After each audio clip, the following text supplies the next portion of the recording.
करें।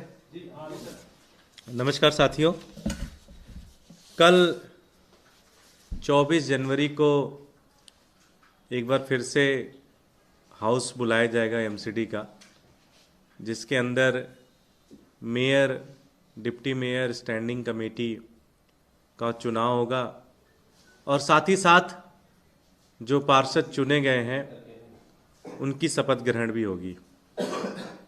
इसको लेकर एमसीडी ने आज एक कार्यसूची जारी की है। ये एमसीडी के अधिकारियों ने कार्यसूची जारी की है, जो वहाँ के सचिव हैं, वहाँ के कमिश्नर हैं, जिन्हें संविधान का बहुत अच्छे से ज्ञान है, जिन्होंने सारे एक्ट पढ़े हैं, जो भारत के संविधान को जानते हैं, एमसीडी के संविधान को जानते हैं, दिल्ली के संविधान को जानते हैं। उन्होंने आज ये कार्यसूची जारी की है। सबसे पहला रिएक्शन तो ये है इस कार्यसूची पर कि आम आदमी पार्टी इस कार्यसूची से सहमत है। हम डे वन से यही कह रहे हैं कि जो संविधान कह रहा है, जो जीएनसी एक्ट कह रहा है, जो भारत का संविधान कह रहा है, उसके आधार पर आप चुनाव कराएं, हमें कोई आपत्ति नहीं है। उस चुनाव के आधार पर आप हाउस कन्वीन करें, हमें कोई आपत्ति नहीं है। आज एमसीडी ने भी माना कि आम आदमी पार्टी जो कह रही थी वो सही है और उस सारी चीज़ों को उन्होंने आज कार्यसूची के आधार पर इसको जारी किया है। हम इससे पूरी तरह से सहमत हैं। हम कल हमारे सभी काउंसलर कल जो होने वाली हमारी हाउस है उसमें जाएंगे, समय पर जाएंगे और इस कार्यसूची के आधार पर पार्टिसिपेट करेंगे और मिलकर जो दिल्ली के लोगों ने एक सपना देखा है कि दिल्ली साफ सुथरी हो, दिल्ली एक वर्ल्ड क्लास शहर बने, उस सपने को पूरा करने में लगेंगे। मेरी भारतीय जनता पार्टी से भी यही हाथ जोड़कर विनती है कि इस कार्यसूची को वो भी माने, इसकी इज्जत करें, इसकी रिस्पेक्ट करें और भारत के संविधान और जो दिल्ली का जो संविधान है, जो नगर निगम का एमसीडी का संविधान है, उसको पूरी तरह से फॉलो करें और उसमें पूरी तरह से सहयोग दें। हम पूरी दिल्ली की जनता को ये भरोसा दिलाते हैं कि कल इस कार्यसूची के आधार पर आम आदमी पार्टी पूरी तरह से साथ रहेगी। एक एक अक्षर से शब्द जो इसमें लिखा है उसको हम पूरी तरह से फॉलो करेंगे। जिसमें लिखा हुआ है कि पार्षद और नगर निगम के इस एक्ट के तहत पहले पार्षद, फिर मनोनीत पार्षद का शपथ ग्रहण हो जाए, फिर उसके बाद महापौर का निर्वाचन होगा, महापौर का निर्वाचन हो जाए, उसके बाद फिर महापौर, उप महापौर का निर्वाचन करेंगे, उससे भी हम सहमत हैं। फिर उसके बाद अस्थायी समितियों के जो 6 मेंबर हैं उनका चुनाव होगा। तो हम पूरी तरह से इसके साथ सहमत हैं। दिल्ली की जनता ने आम आदमी पार्टी को बहुमत दिया है, भारी बहुमत दिया है। मैं भारतीय जनता पार्टी से ये मेरी बड़ी विनम्र निवेदन है कि वो इस कार्यसूची को फॉलो करें और इस कार्यसूची के आधार पर चुनाव में कल सहयोग दें, हाउस कन्वीन होने में सहयोग दें, जिससे दिल्ली की जनता ने जो एक सपना लेकर अपने पोलिंग बूथ पर गए, उन्होंने ईवीएम का बटन दबाया, वो सपना पूरा हो सके। यही मेरी अपील है। ये दिल्ली वालों को हम ये भरोसा दिलाते हैं कि हम कल पूरी तरह से इस कार्यसूची का पालन करेंगे। बहुत बहुत धन्यवाद। सवाल ये है कि एंडरमैन जो नियुक्ति है उसे लेकर आम आदमी पार्टी ने सवाल खड़े किए। पहले पार्षद जो चुने हुए हैं वो शपथ लेंगे, बाद में एंडरमैन लेंगे। एंडरमैन शपथ लेंगे तो क्या अभी आपके सामने ये सवाल बरकरार है कि वो वोटिंग करेंगे या नहीं करेंगे? नहीं, वोटिंग का तो राइट है ही नहीं। जीएनसी एक्ट में तो हमने सारा आपको कॉन्स्टिट्यूशन की कॉपी और सारी चीज़ें हमने दे ही दी है और कई बार सुप्रीम कोर्ट के भी जजमेंट आए हुए हैं, हाई कोर्ट के भी जजमेंट आए हुए हैं, चंडीगढ़ के कोर्ट के जजमेंट आए हुए हैं।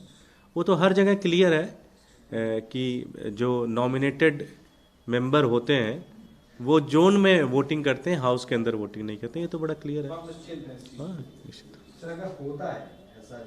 फिर तो एंटी कॉन्स्टिट्यूशन चीज़ हो रही है, फिर तो संविधान के खिलाफ हो रही है। जो ये कार्यसूची, हम तो ये भारतीय जनता पार्टी से ये कहते हैं कि जो निगम के अधिकारियों ने जो ये कार्यसूची जारी की है, उस कार्यसूची को आप उसका पालन करिए, उसको फॉलो करिए।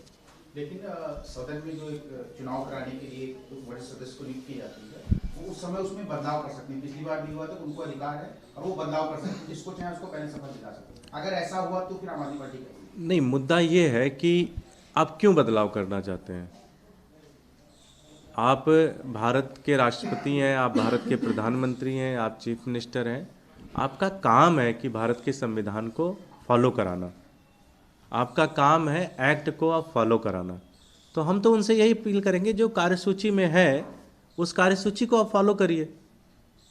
आप पहले पार्षदों का शपथ करा लीजिए, फिर अपने नॉमिनेटेड का भी करा लीजिए, फिर उसके बाद वोटिंग करा लीजिए। पीठासीन अधिकारी को लेकर भी आपने सवाल खड़े किए। हमारे सारे सवाल हैं, लेकिन उन सवालों के कारण हम दिल्ली की जनता का नुकसान नहीं कर सकते। उन सवालों को हम कोर्ट में जाएंगे, उन सवालों पर हम कोर्ट में चर्चा करेंगे। उसके कारण हम ये नहीं चाहते कि दिल्ली के लोगों का नुकसान हो। दिल्ली में एमसीडी में लगभग काम ठप पड़ चुके हैं, हम वो नहीं चाहते। हम चाहते हैं कि दिल्ली का हाउस कन्वीन हो। हम चाहते हैं कि जल्द से जल्द प्रक्रिया बनकर जिन लोगों को दिल्ली की जनता ने आम आदमी पार्टी को मौका दिया है, वो लोग जो वादा हम करके आए उन वादों को हम पूरा करना स्टार्ट करें। दुर्गेश जी, क्या अभी भी आपको लगता है कि मनोनीत पार्षदों को वोटिंग राइट देने की तैयारी में है बीजेपी, या उसके लिए आपने कुछ प्लान कर रखा है? देखिए, संविधान के हिसाब से तो वो नहीं दे सकते। ऐसा अगर उन्होंने किया तो कोर्ट के अंदर टिकेगा नहीं। तो मेरी तो उनसे यही विनती है कि आप इसको ना करें तो ज़्यादा बेटर है, क्योंकि मैं मानता हूं कि आज आपके पास पावर है। आज आप इतने राज्यों में आपकी सरकार है, आपके पास पुलिस है, आपके पास आर्मी है, आपके पास सब कुछ है।